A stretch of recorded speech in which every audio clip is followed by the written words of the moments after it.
Assalamualaikum warahmatullahi wabarakatuh. Perkenalkan, nama saya Muammar. Kali ini saya akan membawakan materi tentang scheduling CPU. Pertama, definisi scheduling. Scheduling atau penjadwalan CPU adalah pengaturan proses-proses yang ada dalam CPU. Tujuan penjadwalan CPU schedule atau CPU scheduling adalah untuk menentukan proses mana dulu yang diproses dan berapa lama proses tersebut akan mendapatkan pelayanan dari CPU. Selanjutnya, tipe-tipe scheduling. Di sini ada dua tipe scheduling, yaitu CPU scheduling preemptive dan non-preemptive. Penjadwalan preemptif digunakan ketika suatu proses beralih dari status berjalan ke status siap atau dari status menunggu ke status siap. Sedangkan penjadwalan non-preemptif digunakan ketika suatu proses berakhir atau ketika suatu proses beralih dari status berjalan ke status menunggu. Selanjutnya, ada algoritma scheduling. Pada algoritma scheduling ini ada 6 algoritma yang digunakan. Yang pertama ada FCFS atau First Come First Serve. Ini adalah algoritma penjadwalan CPU yang paling mudah dan sederhana.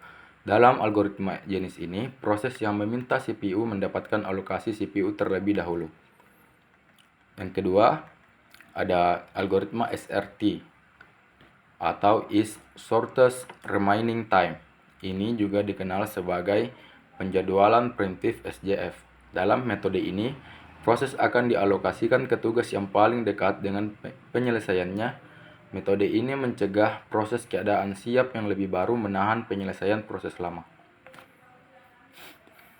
Selanjutnya, yang ketiga ada algoritma SJF.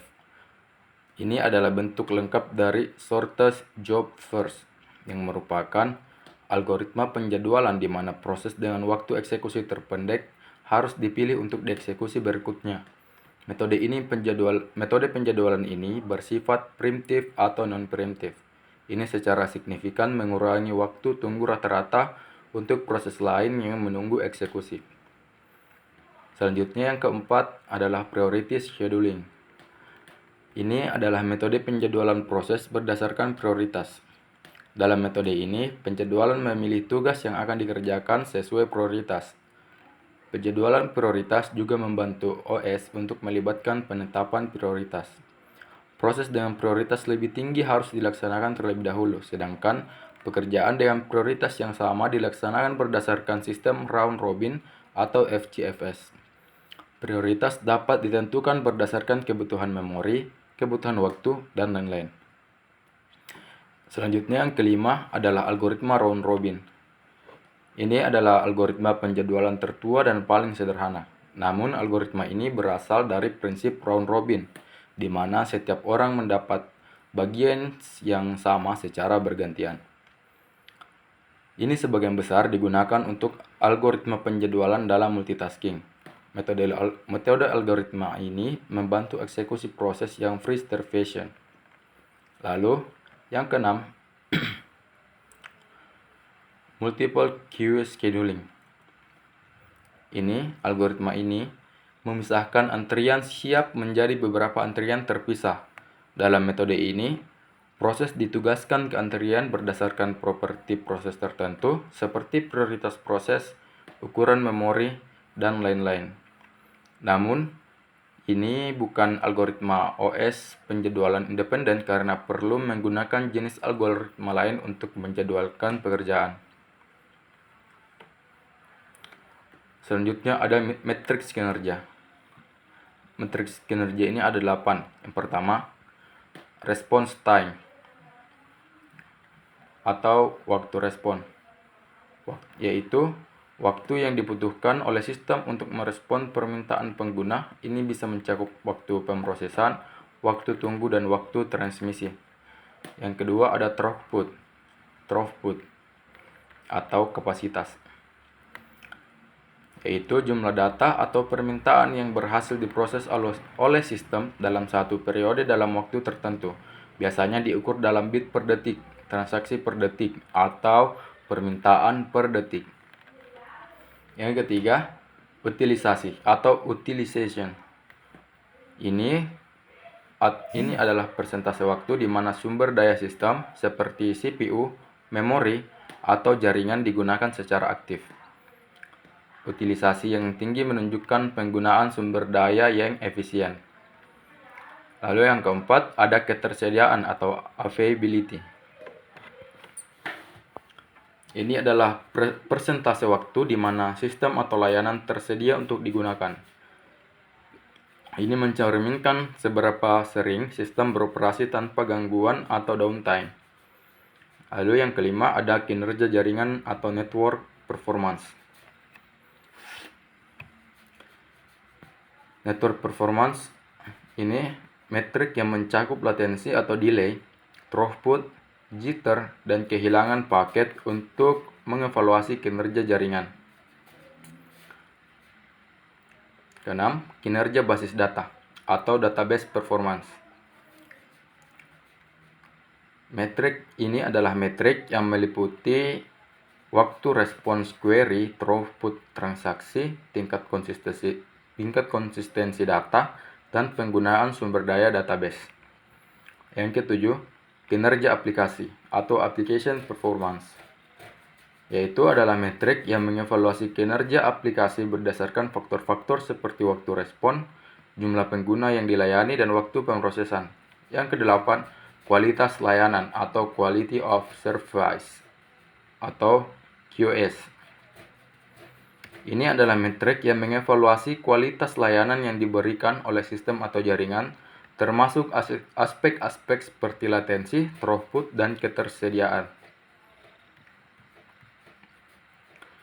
Selanjutnya adalah tentang preemption. Preemption ini merupakan proses penghentian dan penggantian proses yang sedang berjalan dengan proses yang lebih penting. Preemption digunakan untuk mengelola prioritas antara beberapa proses yang sedang berjalan. Ada beberapa aspek tentang preemption, yaitu pertama, penghentian proses. Preemption akan menghentikan proses yang sedang berjalan untuk membuat ruang untuk proses yang lebih penting. Ini memungkinkan sistem untuk mengelola prioritas antara beberapa proses yang sedang berjalan. Selanjutnya, penggantian proses. Setelah proses yang sedang berjalan dihentikan, proses yang lebih penting akan dijalankan dengan prioritas tertinggi. Ini memungkinkan sistem untuk mengelola beban CPU dan mengoptimalkan penggunaan sumber daya. Selanjutnya, pengaturan prioritas. Preemption mengatur prioritas antara beberapa proses yang sedang berjalan. Proses dengan prioritas tinggi akan dijalankan lebih cepat dan lebih banyak dibandingkan dengan proses dengan prioritas rendah. Selanjutnya, kebijakan preemption. Preemption dapat dikonfigurasi untuk berbagai kebijakan. Misalnya, preemption dapat dikonfigurasi untuk menghentikan proses saat mereka menggunakan beban CPU yang tinggi, atau menghentikan proses saat mereka menggunakan waktu yang lama. Selanjutnya adalah kinerja.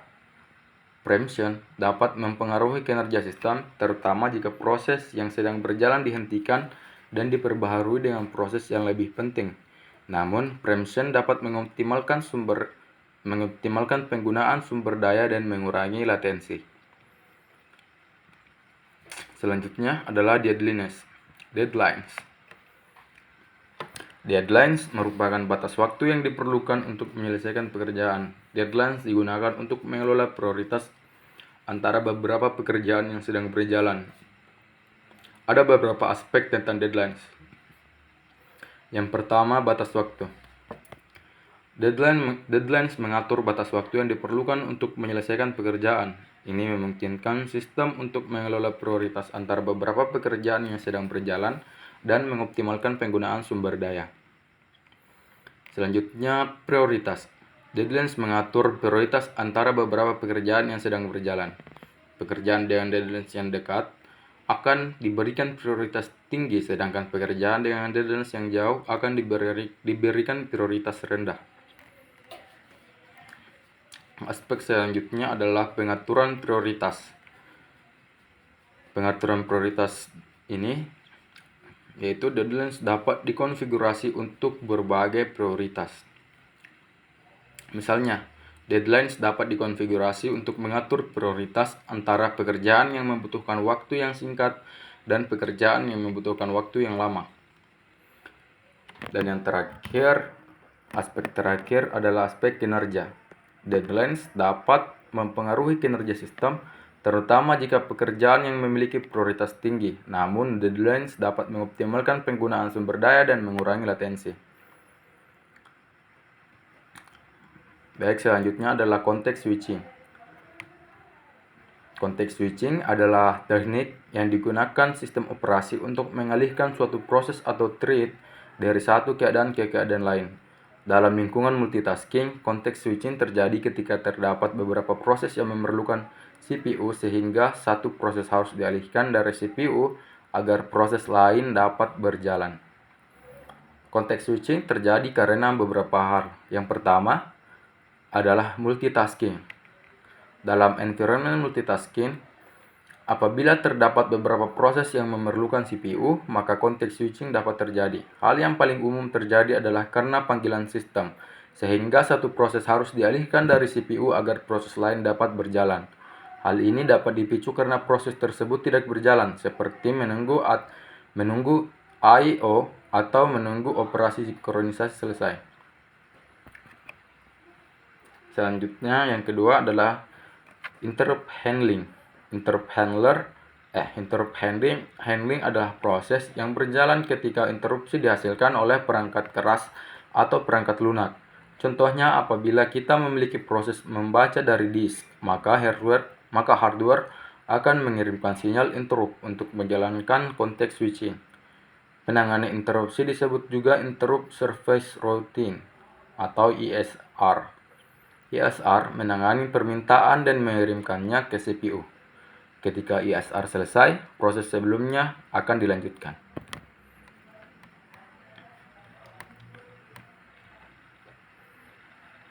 Baik, itulah tadi materi yang dapat saya sampaikan. Kurang dan lebihnya mohon dimaafkan. Assalamualaikum warahmatullahi wabarakatuh.